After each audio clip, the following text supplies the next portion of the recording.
Hola a todas las personas que nos están escuchando. Estamos en 24H24L. Soy José Picón y en esta hora vamos a estar con Juan Febles. Hola Juan, ¿qué tal? Muy buenas a todos y a todas. Muy bien. Y con Dioscorp. Hola Dioscorp, ¿qué tal? ¿Cómo vas? ¿Qué tal, chiquillos? ¿Cómo vais desde vuestras respectivas casas? Y, Pues, ya, y aunque la mayoría de oyentes ya os conocen porque sois demasiado ya respetados en el mundillo podcast Eso porque me ves con ojos y newser. bonitos. No, porque todo el contenido que, que ponéis en las redes. Contarnos un poco quiénes sois y a qué os dedicáis. Juan. Pues bueno, yo soy Juan Febles, estoy detrás de la producción de Podcast Linux, un podcast sobre GNU Linux y el software libre. Y bueno, me dedico a la educación en infantil, primaria y secundaria. Soy profesor de apoyo, me encanta. Y muchas veces voy metiendo aquí la patita, pues he tenido que hacer alguna edición de vídeo para el colegio o personal y lo he hecho con GNU Linux. Y he salido más o menos airoso. Muy bien. Dioscorp. Bueno, pues fotógrafo, artista gráfico, friki en general. Llevo detrás varios podcasts, varios proyectos, pero que mantengo en activo es Forever Alone Podcast, un podcast en el que puedo desvariar mucho o demasiado. Muy bien. Y yo soy José Picón, como ya he dicho antes. Soy aprendiz de podcaster. Recién me incorporé en este año al mundillo. Y nada, tengo mi canal también de JM Picón. Y nada, es un placer estar aquí con estos dos máquinas. Y vamos a la pregunta de rigor. ¿Por qué usáis GNU Linux?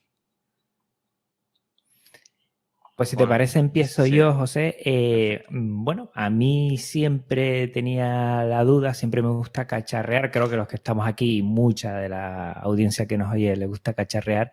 Y yo me aburrí de Windows y un día pasando por La Laguna, una ciudad muy cercana en donde vivo, aquí en Tenerife, estaba una exposición de la Universidad de La Laguna y de su distribución, de Bardinus se llamaba. Y entré allí, estaba en una capilla, o sea que tenía algo como si fuera una llamada divina y la verdad me llamó mucho la atención, nunca mejor dicho. A partir de ahí estuve 3 meses, lo hablamos antes de empezar a grabar, con Windows y con GNU Linux y a partir de ahí para adelante. Y últimamente sí estoy disfrutando más de la filosofía, que también está muy bien, del software libre. Dioscorp. Estoy a ver si consigo quitar el micrófono del móvil, que no me deja bajar el volumen al mínimo. Ya me habéis visto la cara. Pues a ver, yo utilizo software libre sobre todo por conveniencia. Es decir, yo soy una persona que está 24 horas conectado a Internet y sobre todo trabajo con ordenadores desde hace muchísimo tiempo. Con lo cual, no solamente por el hecho de la experiencia de usuario, que para mí Linux tiene una mejor experiencia de usuario que un sistema operativo de la compañía de Microsoft, sino principalmente es la ventaja de que el hecho de que es más fiable, más tranquilo, mucho más estable. Y el mayor problema que podremos decirlo es que es un poco minoritario. Pero lo quiero puntualizar. Como friki, eso es lo que me hace agarrarme más a esto. Es decir, el usar Linux no es tanto por comodidad o ventaja, simplemente porque es un sistema operativo un poco minoritario, es un sistema operativo mejor, un sistema operativo que para muchas cosas es totalmente funcional. El problema está es que vivimos en un pequeño mundo donde nos meten Windows desde que estamos en el colegio, y tú lo sabrás por el tema de formación, con lo cual al final esto es malo conocido, bueno por conocer. Es como el típico usuario que empezó con los primeros smartphones con Apple y le pones un Android y aunque en líneas generales como sistema operativo, como plataforma sea mejor, de más posibilidades, el que está acostumbrado a usar algo lo usará hasta la sepultura. Es la adicción tecnológica. Genial. Y una cosita que no he dicho al principio, en esta hora vamos a hablar de edición de vídeo, porque tenemos a dos expertos editores de vídeo con Linux. Eh, y yo quisiera saber qué distribución estáis utilizando actualmente y cuál os gusta más. Pues fíjate, si quieres empiezo yo. A mí la distribución hace mucho tiempo que ya no utilizo una distribución por qué aplicaciones trae, ¿no? Para tener que usarlas, porque aquí podríamos empezar por decir Ubuntu Studio, que lo tiene casi todo, en el tema multimedia y para creación artística, tiene muchas cosas y casi siempre los podcasters que nos gusta GNU Linux, pues bueno, la tenemos ahí porque tiene algunas cosas interesantes que ya vienen preconfiguradas, pero creo que a día de hoy, y sobre todo en vídeo, menos alguna cosa que otra, que ya hablaremos y que Álvaro tiene muchísima más experiencia en este tipo, cualquier distribución puedes usarla para edición de vídeo. Es verdad que igual hay algunos programas que se acoplan mejor porque están hechos y están testados en algunas distribuciones o con alguna paquetería que es más fácil, pero en general no creo que tengas que tener una distribución. Yo utilizo KDE y la verdad es que no he tenido ningún problema. Fenomenal. Yo puedo puntualizar que, bueno, yo tengo Ubuntu como distribución. Bueno, tengo Ubuntu en mi PC. Tengo Elementary OS en mi microserver. Tengo Raspbian en mi Raspberry. En general, podríamos decir que soy un poco debianita. Aunque mis inicios vinieron de Red Hat, como creo que la mayoría que empezó en Linux tarde, porque era la más grande, o Fedora, cualquiera derivada de Red Hat. En este caso estoy con Juan, en el sentido de que a día de hoy decir que una distribución es mejor que otra es, vamos a decirlo del género tonto, es crear bandos donde no existen, porque si tú, por ejemplo, dices, no, es que yo soy de Manjaro, cógete y métete el escritorio Mint en tu escritorio y ya está. Es decir, la distribución es la base. Al final, la gran mayoría de distribuciones todas se basan en Ubuntu, porque todas ellas se basan en Debian, con lo cual al final es como tener todos el mismo coche, que tiene 4 ruedas, que tiene el mismo motor, porque sería el kernel de Linux, simplemente uno, pues porque el alerón tiene una línea pintada de verde, la maneja del cambio, con lo cual generar bandos, mi frase es, yo uso Ubuntu. ¿Por qué? Porque es la más fácil para decirle a la gente, ¿qué sistema operativo usas? Ubuntu. Yo ya no digo que uso Linux, uso Ubuntu, igual que la gente dice que tiene un Android, no dice que tiene un Linux en su teléfono móvil. Entonces, Ubuntu creo que es como la distribución de Linux por antonomasia, por nombre. Es decir, a día de hoy tú buscas, tengo este problema, no sé qué, Linux. Te pueden salir respuestas súper raras, súper random, de distribuciones, vete tú a saber de dónde. Cuando pones esa misma pregunta con Ubuntu, normalmente la contestación va bastante más afilada. Con lo cual, vamos a decirlo, uso Ubuntu. ¿Es la mejor distribución del mundo? No, pero es la que todo el mundo utiliza y debería de utilizar. Igual también es la más sencilla y que equilibra muy bien, Álvaro, el tema de tener paquetería lo más actualizada posible para que después no tengas problemas con algunos programas, pero también tiene esa estabilidad con los LTS y entonces compensa bastante. Yo creo que sí. Está Ubuntu Studio, lo dije al principio, que también está muy bien por si lo quieres tener todo afinado en eso. Viene con kernel de baja latencia que puede facilitar en algunas cosas, sobre todo de audio, y a la hora de trabajar vídeo yo sí le he visto ahí bastante facilidad trabajando con kernel de baja latencia y algunas cosas más que te vienen ya para instalar fácilmente. Por ejemplo, yo KDE ahora lo tengo con Studio Control, que lo que hace es instalarte muchas cosas y he bajado de Ubuntu Studio y se puede poner en cualquier lo que es cualquier distro basada en Ubuntu y supongo que también en las de Debian. Entonces está muy bien. El otro salto sería pasarse a Arch, derivadas de Arch, que tiene todo lo último, pero después con lo que es el repositorio AUR, que son de los usuarios, ahí te viene todo lo último.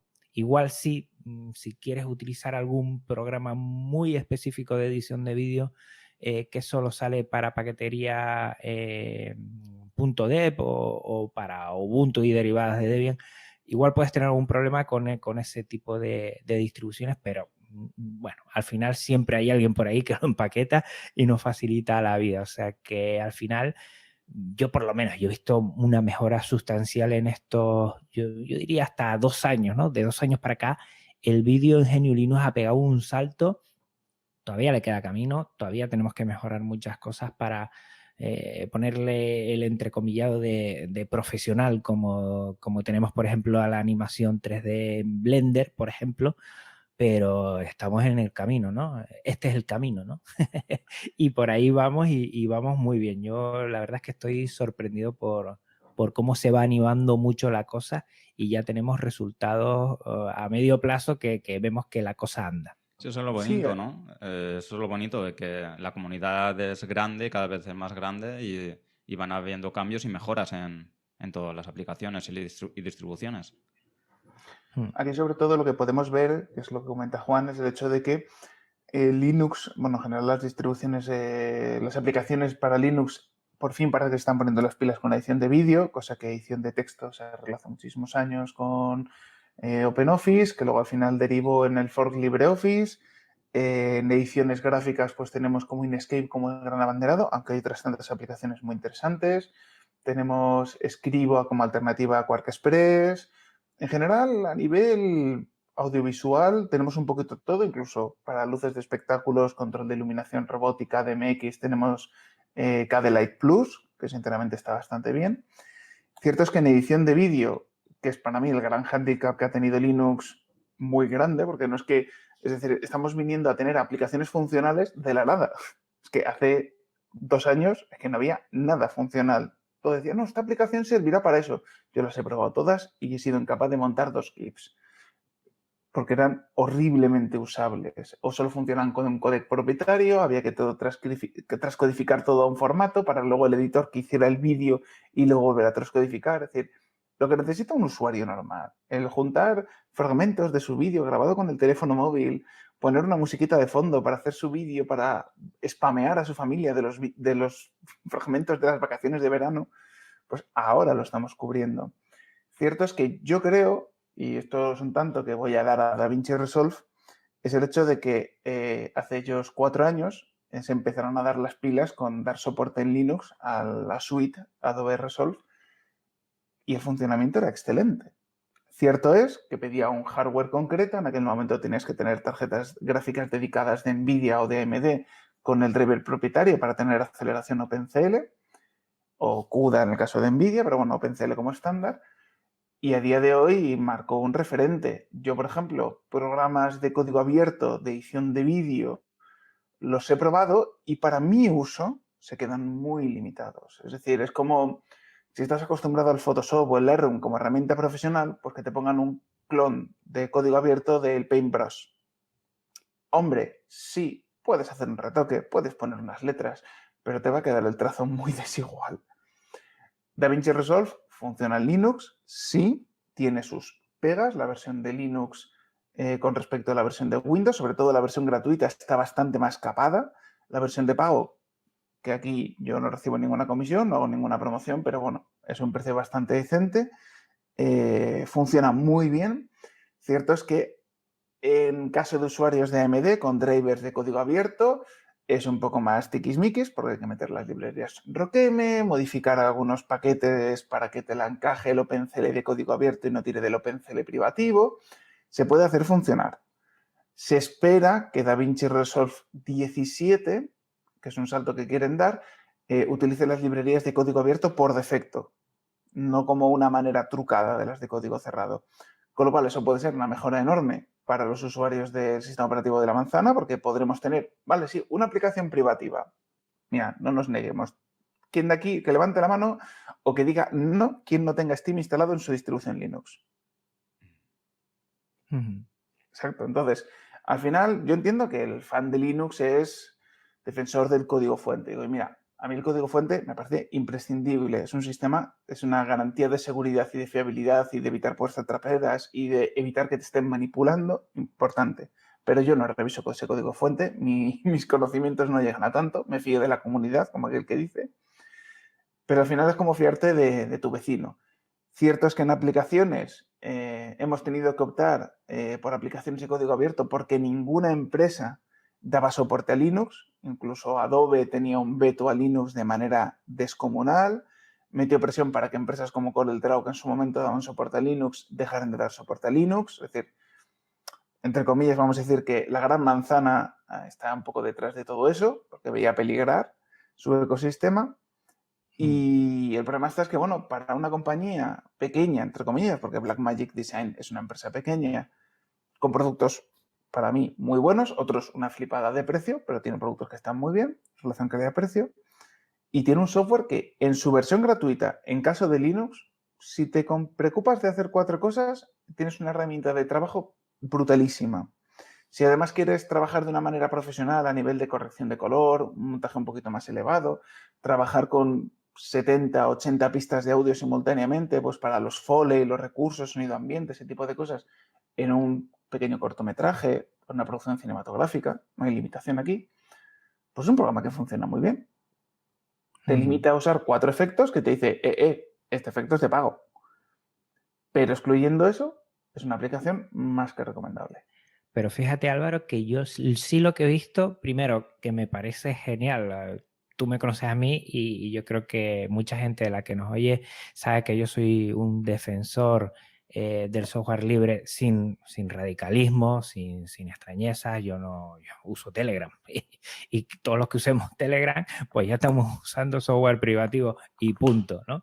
Y entonces en ese sentido yo creo que DaVinci Resolve lo que ha ayudado es a aportar a lo que es GNU Linux la posibilidad de ver un editor de vídeo a nivel top dentro de nuestro sistema operativo. Para mí eso yo lo agradezco. Yo no lo utilizo, me apetece instalarlo solo para ver las funcionalidades y tal, pero yo con Shotcut, por ejemplo, no al nivel tuyo, sino a un nivel de usuario, youtuber baratuno, me funciona y no hago más que, yo qué sé, son 2 pistas de vídeo y 2 pistas de audio para que todos me entiendan. Y con eso me funciona. Pero sí he visto, por ejemplo, que Kdenlive se ha puesto las pilas, porque no sé si has visto últimamente la última versión que tiene, pues va adoptando todo eso que DaVinci Resolve ha puesto encima de la mesa. Y a mí eso es lo que me encanta, ¿no? Y que dentro de poco Kdenlive pues vaya disminuyendo esa diferencia en espacio que tiene con respecto a DaVinci Resolve. Recordemos que hace unos años, por cierto, que salió hace unos días la nueva actualización de Pivot, ¿no? Que era un editor de los primeros, que eso se rompía por todas partes. Yo recuerdo que es que Pivot lo encendía y hacías cualquier movimiento con el vídeo, con cualquier cosa y crasheaba. Y hasta hace poco también con Shotcut y con Kdenlive. Eso ya no pasa, ¿no? Ha habido un avance y también, aunque sea privativo, a mí me parece muy bien que vaya abanderando un estilo de edición de vídeo que dentro de poco, porque al final todo es código, el software libre también vaya por ese camino y cada vez la diferencia sea menor, se vaya acortando esos espacios, ¿no?, que hay por ahí. Y eso me parece muy genial. Hace poco el tema de poder talonar con color era impensable dentro del software libre. No sé si le has dado una visual últimamente, Álvaro, a Kdenlive, que empieza a mejorar bastante en ese sentido. Y hace 6 meses, pues no había esa posibilidad porque no está la última versión. Claro, yo por ejemplo Shotcut sí que lo he probado. Cierto es que no me gusta mucho su interface. Me recuerda demasiado a Darktable en alguna cosa. Me peleo mucho con él, pero reconozco, y es por eso lo que digo, es decir, no recomiendo a DaVinci Resolve de entrada como un editor de vídeo, a no ser que tenga yo unos conocimientos o tengas un poco de experiencia con otros editores un poco más básicos, te vas a pegar contra un muro. Cierto es que no es el programa menos intuitivo del mundo. Creo que After Effects como programa privativo de entrada es pegarte un disparo a lo que va colgando de entre las piernas, pero sí que lo que puedo decir es que lo que tú has mencionado es el hecho de que es el que ha demostrado de que existe un interés, de que los que nos quejamos en redes sociales, oye, ¿por qué esta aplicación no se actualiza? Es que hay este problema con este driver o reproduzco un vídeo codec H265 y se me crashea al reproducir la vista previa. Claro, DaVinci ha sacado su producto y la gente, pese a que es un producto que está pensado e ideado para Red Hat estaciones de servicio, para uso profesional dentro del universo Linux, en la mayoría de los usuarios son de Debian, es decir, quitando a las empresas, con lo cual hay una comunidad de gente en Linux que le da soporte y esto lo que ha generado es que muchas aplicaciones de código abierto hayan dicho, pues va a ser que no son 4 locos lo que están pidiendo esta tontería. Y es lo que tú dices, es decir, ahora muchas aplicaciones en muy poco tiempo se están poniendo las pilas y sinceramente Me parece maravilloso.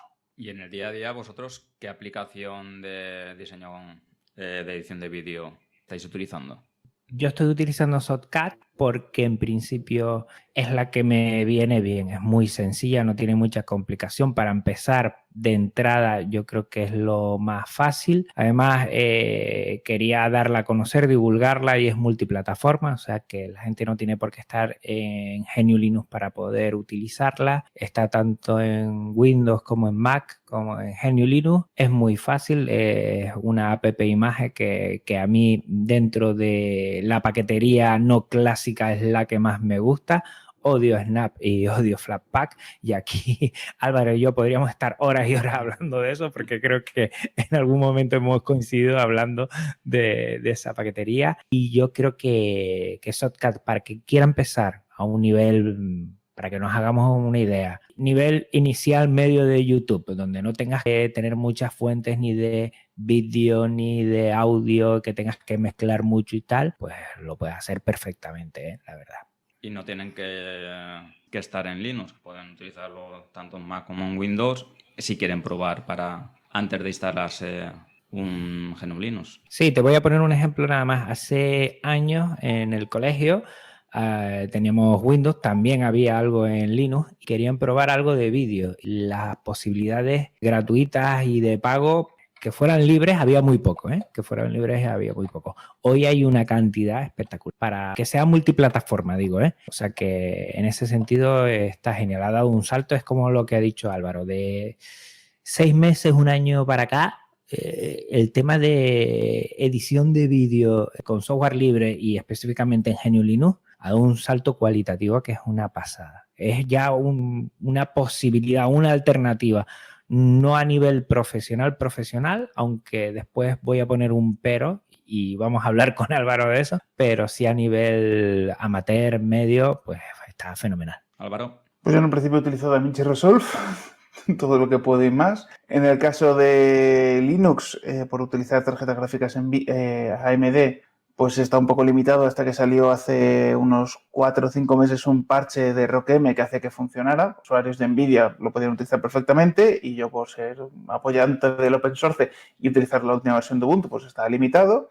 Esto se arregló por suerte, pero espero que en futuras versiones este problema lo arreglen de raíz en el sentido de que sea ya compatible con el driver de código abierto de OpenCL. Por ahora, seguir trabajando con DaVinci Resolve. Es la aplicación que a nivel de edición de color con archivos de alto peso, alto bitrate y sobre todo con curvas de color, que es lo que yo trabajo muchísimo, con formatos tipo de color logarítmico, es el que más herramienta ofrece. A nivel de calidad de compresión, cierto es que la versión de Linux tiene limitaciones con la versión de Windows. Por ejemplo, en Windows puedes comprimir directamente en el mismo programa, en la misma licencia, con gratuito o de pago. Puedes comprimir en códec H264, H265, y fotogramas independientes, puedes generar un DCI. En el caso de Linux, el problema es que generas un archivo casi sin compresión y bastante brutete. Luego hay que pasarlo por FFmpeg, es un script que lo ejecutas, tiene una carpeta con recién salido de DaVinci Resolve. Abres el script, procesa el archivo que tengas en esa carpeta o los archivos que tengan en esa carpeta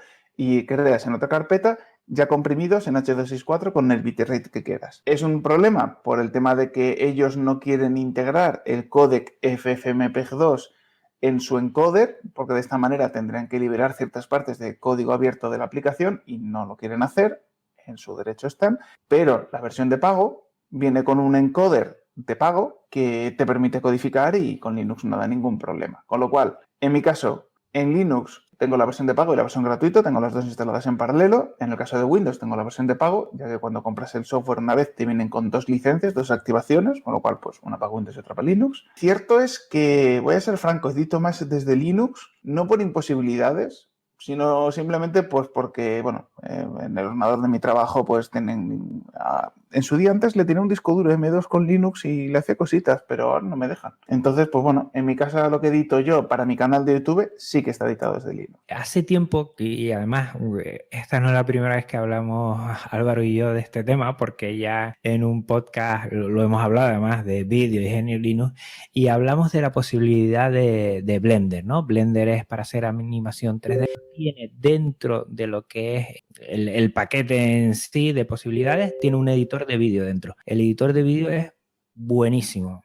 Yo no lo he utilizado, pero sí conozco a gente como José GDF, que tú lo conoces mucho, José, que él edita en Blender directamente vídeo lo edita en Blender y dice que es muy bien. Si ese motor se pudiera exportar y crear una nueva aplicación con ese motor, sería una pasada. Y es más, aquí ya me lío la manta a la cabeza y yo diría, si alguna empresa buscara la posibilidad de no solo hacer eso, sino crear una distribución de edición de vídeo. Hay mucha gente que edita vídeo que lo que quiere es una estación de trabajo para eso, certificando componentes para que tú te puedas crear tu propia máquina con esa distribución tan específica y a partir de ahí editar vídeos. Yo creo que sería un antes y un después. Seguro que mucha gente habrá pensado esto. Yo no soy un iluminado. Yo veo esas posibilidades que te puede dar GNU Linux, pero no te pueden dar otros sistemas operativos, ¿no? Empaquetar una distribución muy específica con solo tu aplicación y algunas más para una estación de trabajo de vídeo en GNU Linux y además certificando, bueno, algunos componentes para que sabiendo que tienes esa máquina,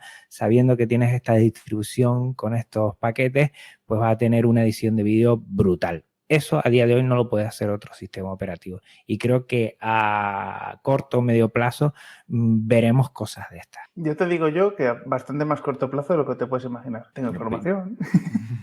Bueno. Y podrías comentar algo así Sí, esporádicamente claro. Los chicos de Slimbook es una compañía valenciana que se dedican a vender ordenadores dando principal soporte a Linux.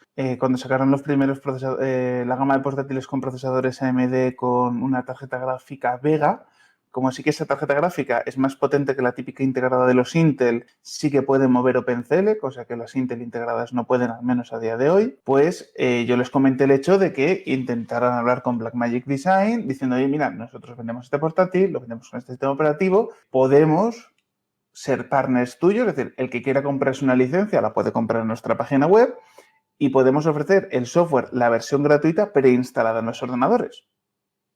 Claro. Y de esta manera certificar de que el programa ya está para usar, ya le preinstalamos los drivers y demás.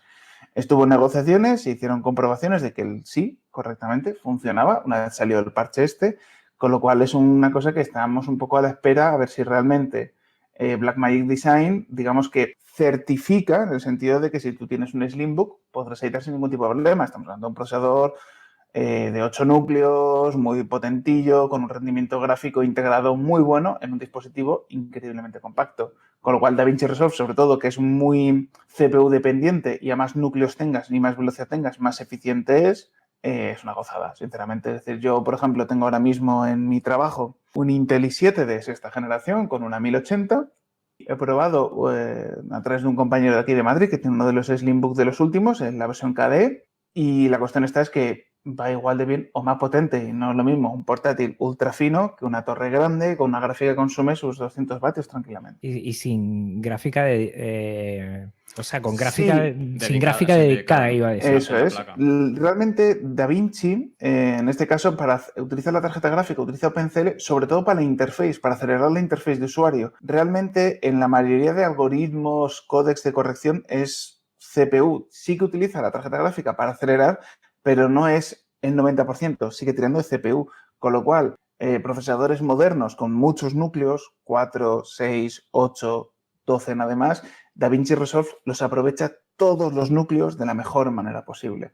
Comparado a otras herramientas como Adobe o Sony Vegas, que son como un poco las más conocidas, también podríamos hablar de Final Cut, pero bueno, ahí estamos hablando de software en hardware exclusivo de Apple, es el que mejor aprovecha estos nuevos procesadores de nueva generación. ¿Y tú aconsejas, Álvaro, a los que vayan a empezar que utilice ya directamente DaVinci? A ver, tienes la versión gratuita, que quitando el tema de que el archivo final no es un archivo con compresión H264, es decir, un vídeo de 30 minutos 1080 con buena calidad, va a pesar sus 30-40 gigas, es decir, es un archivo pesado. Si le metes el script de autocomprimir en FFmpeg 2, Ya está, es decir, te lo reprocesa el vídeo, se te queda un archivo de 300 megas, que la pérdida de calidad es mínima. ¿Que tienes una conexión de fibra óptica en tu casa? Mira, si lo vas a subir a YouTube, sube el archivo de 300 megas, de 30 gigas a YouTube, que lo va a tragar igual y ya te lo van a comprimir ellos y te va a quedar un archivito de 100 megas. No habré yo cogido muchas veces y subido vídeos enormes a YouTube para que me lo recompriman, descargarlo y luego mandarlo por Telegram. Te aprovechas del trabajo de YouTube. Claro, es que su algoritmo... Una cosa que a mí personalmente me gustaría, en tema de códex, es el hecho del famoso códec de código abierto, bueno, que han liberado, porque no es en sí un proyecto de código abierto, es el hecho de que lo han hecho de código abierto para convertirlo en un estándar del códec AV1, que es un códec de nueva generación, pensado sobre todo en resoluciones súper altas, streaming y sobre todo mínimos ancho de bandas. Es decir, porque claro, cada vez más gente utiliza servicios como Netflix, Amazon Prime, con lo cual el problema ya no estamos hablando de que en los servidores les ocupa mucho espacio las películas o el contenido, sino que es que posiblemente tienen 4.000 conexiones simultáneas de una misma peli y el ancho de banda de ese servidor que está dando esa peli, pues da lo que da. Y yo no sé si tú has utilizado de Blender con el editor de vídeo, Álvaro. Me suena que sí en tu momento que... Hice pruebas, me lo instalé, hice algunas pruebas con él. Cierto es que mi experiencia fue bastante regulosa, porque voy a reconocerlo, no me aclaro con la interface de Blender. A mí el motor me parece excelente. Utilizo Blender como herramienta de benchmark. No sé si conocéis que hay un proyecto que se llama Open Data, que pertenece a Blender, que básicamente es, te bajas el motor del Blender, una pequeña aplicación, te bajas una pequeña aplicación que te baja el motor de renderizado del Blender y unos modelados. Y se pone a renderizarlo sin interface gráfica. Ves una barra que va progresando y te da un dato estadístico de cuánto tiempo ha tardado en generar esa imagen. Y con eso pues sirve para comparar potencia de procesadores o estrés de procesadores. La aplicación está muy bien, pero lo que es el Blender de usar, de instalar y... voy a generar un cubo, lo voy a rotar, le voy a poner una textura, a mí se me vuela la cabeza. Te digo que me manejo mejor con aplicaciones de tipo FreeCAD más que con Blender. Entonces, si ahora me pides que me ponga a editar una línea de tiempo, canales de sonido, superposiciones... El problema de Blender es ese, que a muchos nos abruma, ¿no? Meternos Sí. ahí vamos... Su motor es maravilloso, su optimización es maravillosa, pero su interface es infumable. A ver, esto como todo. Si estás acostumbrado, ya lo conoces, esto es como ir en gallumbos en tu casa, ya está hecho. Pero para la mayoría es muy difícil. Tiene una curva de aprendizaje muy, muy, muy grande y la gente, le cuesta. Yo creo que ahí podría tener una posibilidad también exportar de ahí, ¿sabes? Esa idea de editor de vídeo que tiene un motor muy increíble. Y después otro problema que yo veo en GNU Linux casi siempre es la aceleración gráfica con tarjeta dedicada. Sacarle todo el jugo, que hay otros sistemas operativos que es más sencillo, por ejemplo, ¿no? El unir, acoplar la aplicación con esas librerías para que después esa hardware, esa tarjeta gráfica, se le saque todo el jugo en GNU Linux. Ha mejorado bastante el kernel, va por ahí, también algunas... Sí, pero por ejemplo, yo que tengo amigos que se dedican al tema de arquitectura y diseño 3D, voy a ser franco. Las tarjetas gráficas están pensadas para hacer teselación, que es la aceleración gráfica poligonal que tiene un videojuego, como muchos shaders, ahora ray tracing, pero realmente... por ejemplo, un amigo mío él es arquitecto, pero gana más dinero haciendo vídeos en 3D de diseños de arquitectura que le encargan a arquitectos. Un arquitecto le pasa mira, quiero que me construyas una urbanización para hacer un vídeo a ver si vendo que yo les haga luego la urbanización. Entonces le da una idea de cómo es el diseño y él se curra todo. Calles, peatones, tráfico y hace un vídeo de una cámara volando haciendo ese movimiento. Que lo que pasa es, él en su programación dentro del diseño 3D, muchas cosas son patrones. Entonces el problema está es que si utilizara aceleración OpenCL o CUDA para que la tarjeta gráfica le permita ese renderizado en 3D mucho más rápido, pues posiblemente los modelados serían mucho más complejos. No puedo decir, generarme un patrón de esto ilimitado al infinito. Los procesadores para renderizado tienen mucha más potencia, no por potencia de cálculo, sino por versatilidad que una tarjeta gráfica. Una tarjeta gráfica realmente es lo que está pensado para hacer gráficos en tiempo real. Una renderización, sobre todo si intenta ser realista, no puede. Incluso, por ejemplo, una de las grandes mejoras que ha tenido Blender es que su motor de renderizado de vista previa, en vez de ser un motor que simula un renderizado de baja calidad, lo que directamente se utiliza un renderizado de motor de videojuegos, ofreciéndote a simple vista un resultado casi final. Entonces, por eso te digo que lo bueno sería eso, ¿sabes? Sacarle el jugo en la edición, ¿no? En la propia edición mientras estás editando.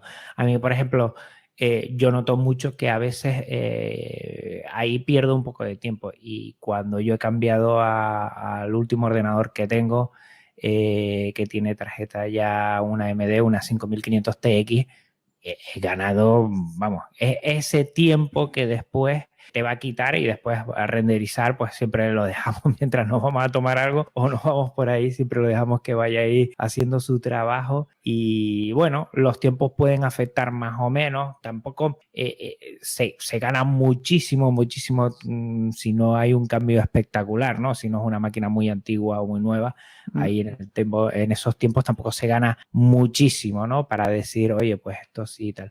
Pero si no, yo creo que en la misma edición ahí se gana bastante, por lo menos en fluidez, en no estar esperando tal que, por ejemplo, tú, Álvaro, que estás bueno, con cosas mucho más grandes, con muchas más fuentes de sonido, de vídeo y todo esto, pues sí te afecta en tu trabajo, ¿no? Sí, en este caso, como digo, DaVinci Resolve sí que utiliza el OpenCL para acelerar las previsualizaciones sobre todo. Cierto es que para renderizado tira de CPU, es decir, desactivas la tarjeta gráfica y lo que es exportar el vídeo tarda lo mismo. Sí que es importante para lo que son las vistas previas, la simulación y demás. Cierto es que la ventaja de esto es que no hace falta que tengas una tarjeta gráfica de la parra. Yo he hecho pruebas de usabilidad y de renderizado con un ordenador, con una gráfica de un portátil de gama media y le he comparado con una tarjeta gráfica de escritorio súper potente y si tenemos el mismo número de núcleos de procesador, en vez de un procesador primo hermano, la diferencia no está en la tarjeta gráfica, pero está normalmente en el procesador. Entonces, ¿que las aplicaciones lo utilicen? Sí, está bien. Cierto es que Blender, al menos en el 3D, se ha puesto las pilas recientemente con el cambio de motor, con la versión creo que es 2.8, pero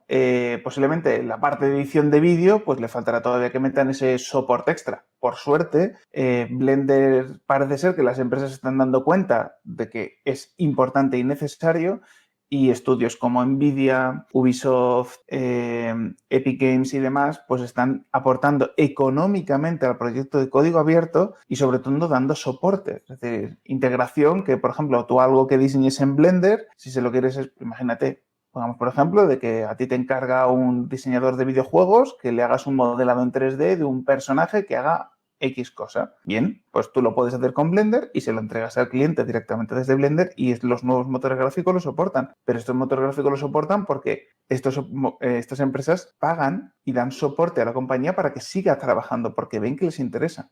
Con lo cual tardará un tiempo, pero llegará. Y la gente que quiera iniciarse o que quiera cambiar de ordenador y que, pues obviamente, pues los Mac son ordenadores que se disparan de precio y tampoco te dan el trabajo, lo mejor que tú quieres hacer, te lo van a dar, pero claro, a lo mejor con un equipo mucho más barato puedes tener esa fiabilidad a la hora de editar vídeo, fotografías. ¿Qué ordenador que le recomendaríais? ¿Un portátil o una CPU con tarjeta gráfica dedicada o tarjeta gráfica aparte?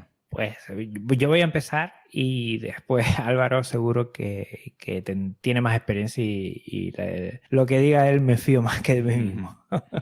Pero bueno, vamos. Primero hay que pensar para qué va a ser ese uso, ¿vale? Una cosa es una edición esporádica de vídeo como tengo yo, que yo cada 2 semanas o 3 semanas puedo hacer un vídeo en YouTube de unos 5 minutos con 2 fuentes de vídeo, con 3 o 4 archivos de vídeo como mucho, que no tiene peso y no está en 4K, no está en 1080 y con una fuente de sonido de música y otra de mi voz que me grabo en Audacity, que para eso no necesitamos mucho, que para algo más profesional y más continuado y más diario y una estación de trabajo. De ahí hay un mundo, ¿no? De uno y otro. Hace poco me preguntaron, porque dentro de un canal en el cual estoy, pues me preguntaron, oye, ¿y tú qué crees que es lo mínimo? Yo creo que para hacer algo que sea fluido, porque vamos a ver, cualquier cosa puede aguantar, lo que pasa es que a veces es infumable, ¿no? Estar trabajando, pero está claro que puedes jugar a juegos aunque vayan crasheando por aquí y por allá. Bueno, no es jugable, ¿no? Lo mínimo para mí, un i5 de cuarta generación. Yo, si vas a hacerlo algo continuado, tiraría por un ordenador de sobremesa, no por un portátil, porque yo creo que te va a dar mejor frecuencia la CPU. Y en gráficas, evidentemente una dedicada de 4 GB, una AMD que últimamente me encanta, una 580, por ejemplo. Pues a mí eso yo creo que te da una facilidad con disco SSD, evidentemente, para tener una fluidez y no estar sufriendo en la edición y después en el renderizado, bueno, que sea lo más rápido posible dentro de que tendrás que esperar un tiempo. Para mí, a partir de ahí, todo lo que le quieras meter para arriba, ¿no? Y eso depende de lo corto o largo que tengas el bolsillo y la necesidad en ese momento. Pero yo creo que partiría de ahí. Los AMD están muy bien de precio, los Ryzen 5 igual, un 3600 es el que tengo yo, por ejemplo, y por 800 euros te puedes hacer una cosa que puede funcionar muy bien, o un poquito menos, y puede funcionar muy bien, pero eso depende. Para algo esporádico necesitas menos, para algo más continuado, algo semiprofesional, necesitas algo más. Pero es una horquilla muy grande, ¿no? Comentar ahora qué es lo que necesitas. Depende mucho de qué tipo de vídeos, de cómo vayas a utilizarlo, si es más diario, si es más esporádico. Ahí se abre mucho. Álvaro. Aquí yo voy a ponerme viejo cebolleta, por no decir un símil más castizo. Yo me acuerdo cuando me compré mi primer ordenador, un Pentium 133. Es decir, un desembolso en casa que básicamente fue el regalo de comunión ahorrado no sé cuántos años después, más algún regalo de algún cumpleaños de algún familiar que se pasó un poco de la cuenta. Y con ese dinero que el banco familiar tenía retenido de mí, pues me compré mi primer ordenador. Y una cosa que recuerdo en aquella época maravillosa es que te decían ordenadores multimedia. Digo, oye, perdona, con el 286 también tenía gráficos y sonido. Llevo jugando con Spectrum y también eso era multimedia, pero bueno. Digamos que yo ya con ese primer 133, yo ya editaba vídeo en Windows 95 con el Adobe Premiere. Y voy a ser franco, ¿era infumable? Sí. ¿Era lento? Hasta decir basta. También es verdad que en aquella época no existía el HD. Ya un vídeo de calidad a 640x480 ya era un milagro. La cuestión esta es, técnicamente puedes montar un vídeo con cualquier ordenador. Es decir, incluso no hace falta ni que sea un ordenador. A día de hoy muchos teléfonos móviles tienen mejor potencia que muchos ordenadores antiguos. Cierto es que Android es de código abierto, pero entre comillas. Entonces, realmente para editar un vídeo lo puedes hacer con cualquier cosa. Que te quieres plantear, oye, que esto me gusta y quiero invertir en un equipo más potente de lo que puede tener una persona media a día de hoy. Pues lo más normal es que tengas que tirar a un equipo nuevo. Es decir, si vas a comprarte un equipo, pues eso, un Intel de cuarta generación de segunda mano, al final lo que te estás comprando es un cacharro muy viejo. Que funciona, sí, pero que vuelvo a repetir, es que para editar vídeo hasta con un mechero lo puedes hacer. Otra cosa es que no le metas muchas capas, archivos muy grandes. Va a tardar, pero lo va a hacer igualmente. Entonces, históricamente, yo siempre que he hecho configuraciones de ordenadores, siempre he sido de sobremesa en el 100% de los casos. ¿Qué es que eso es lo que van a ver? Sobremesa. Un sobremesa pequeñito, un tipo barebone, algo pequeñín.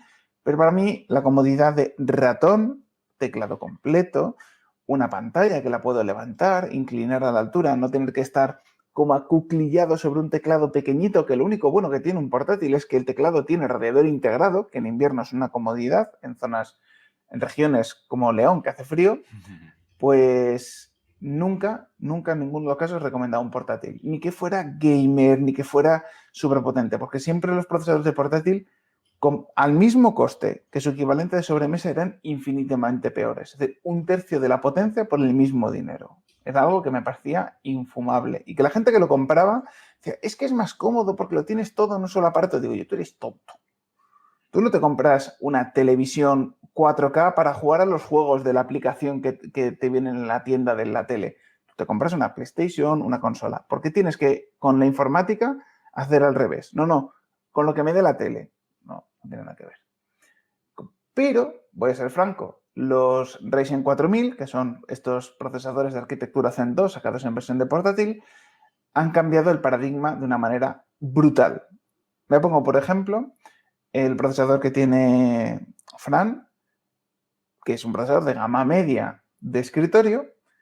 Tienes por debajo, por alrededor de los 700 o 300 euros portátiles con todo integrado que tienen igual o más rendimiento que el ordenador que él tiene en su momento. Es decir, incluso por menos dinero te puedes montar un portátil de cero que lo tenga todo. Cierto es que sigues teniendo el inconveniente de la pantalla, pero ya estamos hablando de que al menos a nivel de potencia y prestaciones están igual o por encima.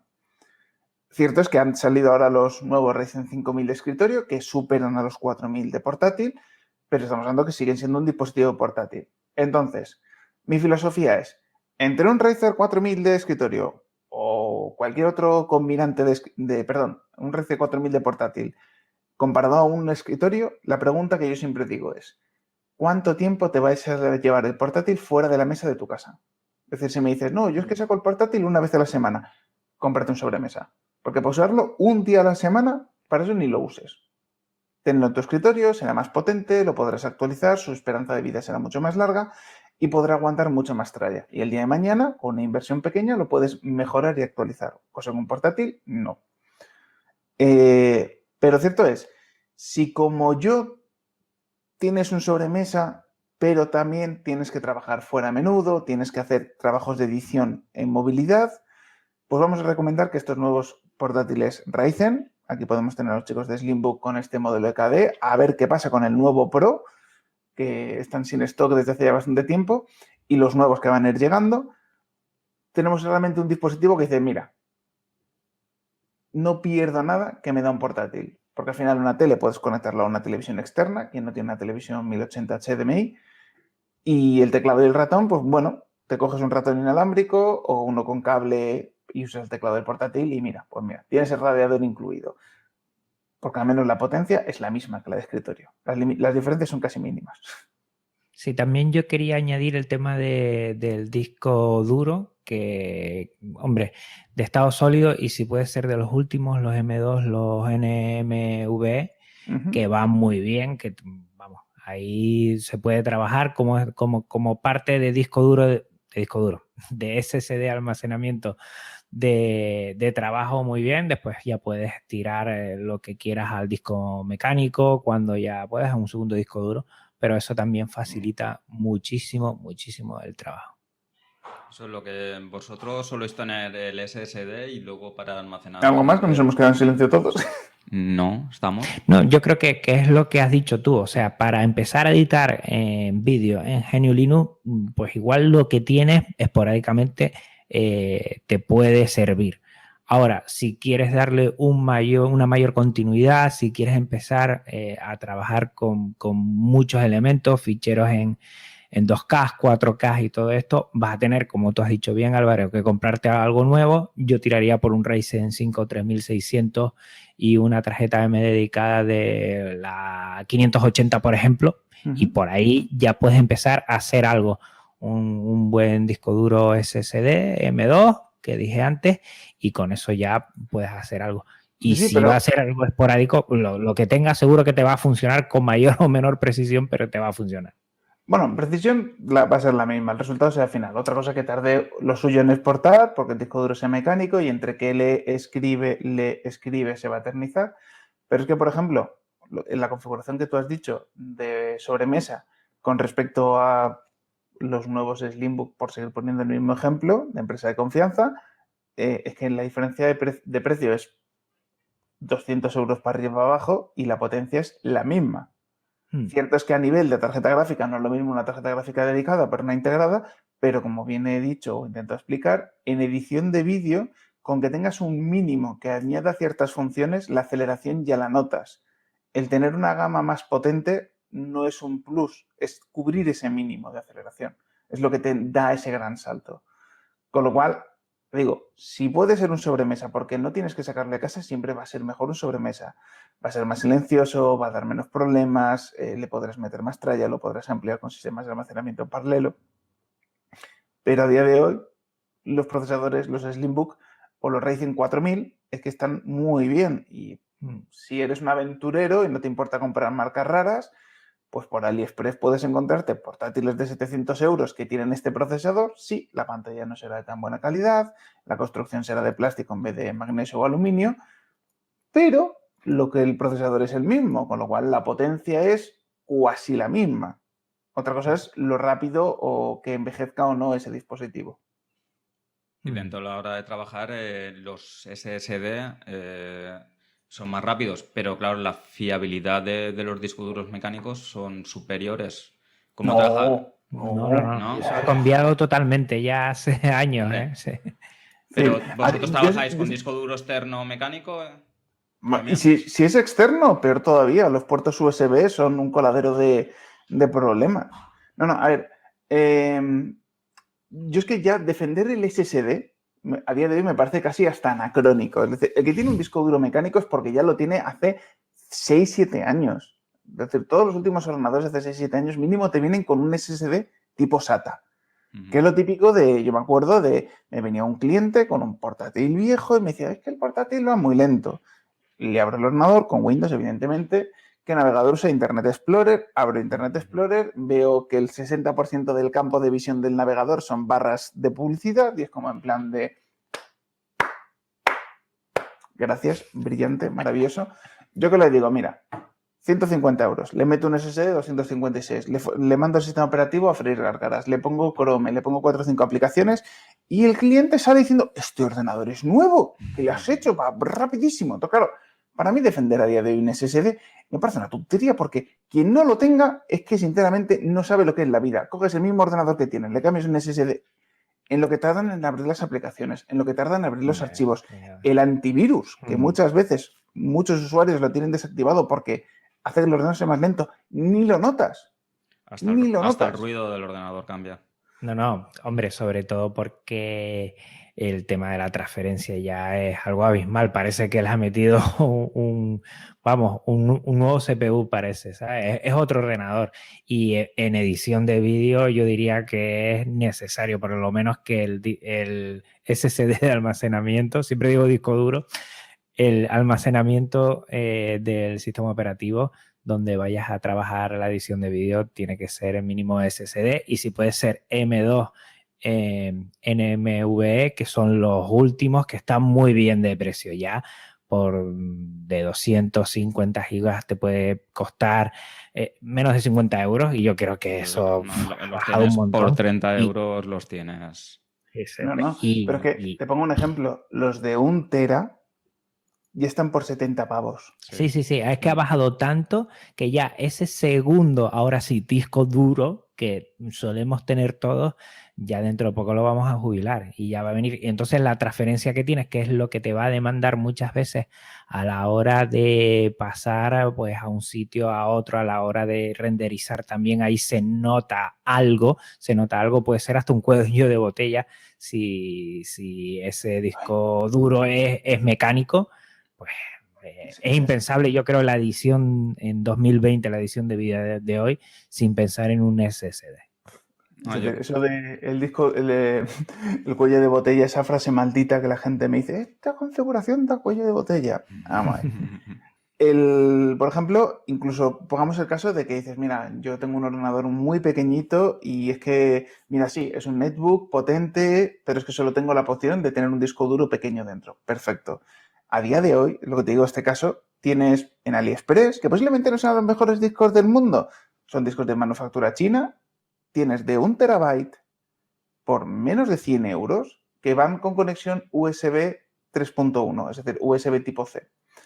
Y la diferencia entre ese disco duro y un SATA, gana. Es decir, es más lento que un NVMe 2, PCI Express 3, pero es mucho más rápido que un SATA. Se encontrarían en un punto intermedio. Y son discos duros externos, extraíbles.